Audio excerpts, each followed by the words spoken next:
Hi folks, welcome to Jacob's Kitchen. இன்னைக்கு நம்ம வீடியோல ஒரு லஞ்ச் பாக்ஸ் ரெசிபி தக்காளி சாதம் எப்படி பண்றதுன்னு தான் பார்க்க போறோம். தக்காளி பண்றதுக்கு panல 2 ஸ்பூன் அளவுக்கு எண்ணெய் சேர்த்துக்கோங்க. அது கூட 1 ஸ்பூன் அளவுக்கு நெய் சேர்த்துக்கோங்க. நெய் நல்லா உருகுனதும் அதில் ஒரு பிரியாணி இலை, 2 பட்டை, 2 கிராம்பு, 1 அன்னாச்சி மொக்கு, 1 ஏலக்காய் சேர்த்துக்கோங்க. அது கூட ஒரு 1/4 டீஸ்பூன் அளவுக்கு சீரகம் சேர்த்துக்கோங்க. சீரகம் நல்லா பொரிஞ்சதும் இதில் 5 பல்லு பூண்டை சின்ன சின்னதாக கட் பண்ணி சேர்த்துக்கோங்க. இந்த தக்காளி சாதத்தில் பூண்டு நிறைய சேர்த்தா நல்ல வாசனையாகவும் இருக்கும், நல்லா டேஸ்ட்டாகவும் இருக்கும்.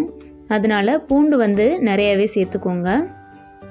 பூண்டு நல்லா பொன்னிறமாக வதங்கினதும் இதில் ஒரு பெரிய வெங்காயத்தை சின்ன சின்னதாக கட் பண்ணி சேர்த்துக்கோங்க.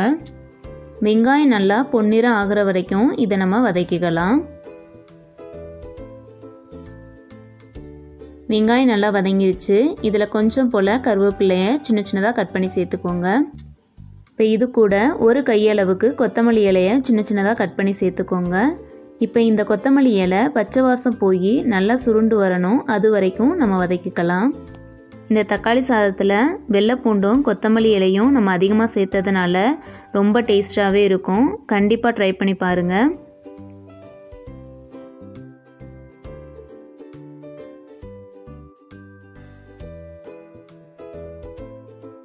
கொத்தமல்லி இலை நல்லா வதங்கிருச்சு. இப்போ இதில் 3 தக்காளியை சின்ன சின்னதாக கட் பண்ணி சேர்த்துக்கோங்க. இப்போ இதை 2 நிமிஷம் எண்ணெயிலே நல்லா வதக்கிக்கலாம். 2 பேருக்கு பண்ணும்போது 1 வெங்காயம் 3 தக்காளி சேர்த்திங்கன்னா கரெக்டாக இருக்கும். 4 பேருக்கு பண்ணுறதா இருந்தால் இதை அப்படியே டபுளாக சேர்த்துக்கோங்க. இப்போ தக்காளிக்கு தேவையான அளவு உப்பு சேர்த்து நம்ம நல்லா வதக்கிக்கலாம். தக்காளி நல்லா வெந்து எண்ணெயெல்லாம் பிரிஞ்சு வரணும், அது வரைக்கும் இதை நம்ம வேக வச்சுக்கலாம்.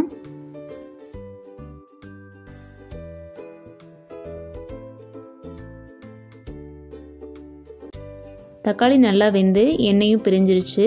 இப்போ இதில் 1/4 டீஸ்பூன் மஞ்சள் தூள், 1/2 டீஸ்பூன் சீரகத்தூள், 1/2 டீஸ்பூன் சோம்புத்தூள், காரத்துக்கு 1 ஸ்பூன் அளவுக்கு மிளகாய்த்தூள் சேர்த்துக்கோங்க. உங்களுக்கு காரம் கொஞ்சம் அதிகமாக வேணும்னா இன்னும் கூட நீங்கள் சேர்த்துக்கலாம். இந்த மசாலாவோட பச்சை வாசம் போகிற வரைக்கும் இதை நல்லா வதக்கிக்கோங்க. இந்த தக்காளியில் நம்ம தண்ணி எதுவும் சேர்க்க போகிறதில்ல. ஸோ ஃபஸ்ட்டு நீங்கள் எண்ணெய் ஊற்றும் போதே கொஞ்சம் எக்ஸ்ட்ராவே சேர்த்துக்கோங்க. அப்போ தான் இது எல்லாம் வதங்குறதுக்கு கரெக்டாக இருக்கும். நீங்கள் தண்ணி சேர்த்து பண்ணும்போது தக்காளி சாதத்துடைய டேஸ்ட்டு மாறிடும். ஸோ தண்ணி சேர்க்காமல் எண்ணெயிலே வதக்கிக்கோங்க. இப்போ இதை மூடி போட்டு ஒரு 5 நிமிஷம் நல்லா நம்ம வேக வச்சுக்கலாம்.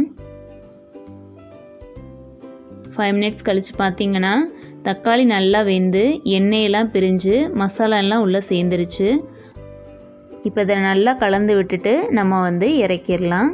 அவ்வளோதான், நம்மளுடைய தக்காளி சூப்பராக ரெடி ஆயிடுச்சு. இப்போ இதை நம்ம சாதத்தோடு மிக்ஸ் பண்ணிடலாம். குக்கரில் பண்ணுறதா இருந்தால் தக்காளி இந்தளவுக்கு வதங்கினதும் நீங்கள் அரிசியையும் தண்ணியும் சேர்த்து நல்லா வேக வச்சுக்கோங்க. தக்காளி சாதம் பண்ணுறதுக்கு நான் 1 கப் அளவுக்கு வடித்த சாதம் எடுத்து வச்சுருக்கேன். இந்த சாதம் நல்லா ஆறுனதும் நம்ம வதக்கி வச்சுருந்த தக்காளியை இதில் சேர்த்துட்டு நல்லா மிக்ஸ் பண்ணிக்கலாம். சூடான சாதத்தில் தக்காளியை மிக்ஸ் பண்ணிங்கன்னா சாதம் அப்படியே உடஞ்சி போயிடும். ஸோ சாதம் நல்லா ஆறுனதுக்கப்புறம் தக்காளியை சேர்த்து மிக்ஸ் பண்ணிக்கோங்க. தக்காளியை நல்லா மிக்ஸ் பண்ணதும் உப்பு இருக்கான்னு செக் பண்ணிவிட்டு தேவைன்னா லைட்டாக உப்பு போட்டுக்கோங்க. இதே மாதிரி நீங்களும் உங்கள் வீட்டில் ட்ரை பண்ணி பாருங்கள். ட்ரை பண்ணி பார்த்துட்டு எப்படி வந்துச்சுன்னு கண்டிப்பாக எனக்கு கமெண்ட்ஸில் சொல்லுங்கள். அவ்வளோதான், நம்மளுடைய சூப்பரான தக்காளி சாதம் ரெடி ஆயிருச்சு. இந்த வீடியோ உங்களுக்கு பிடிச்சிருந்தா லைக் பண்ணுங்கள், ஷேர் பண்ணுங்கள், கமெண்ட் பண்ணுங்கள். மறக்காமல் ஜேக்கப்ஸ் கிச்சனுக்கு சப்ஸ்கிரைப் பண்ணிடுங்க. தேங்க்யூ.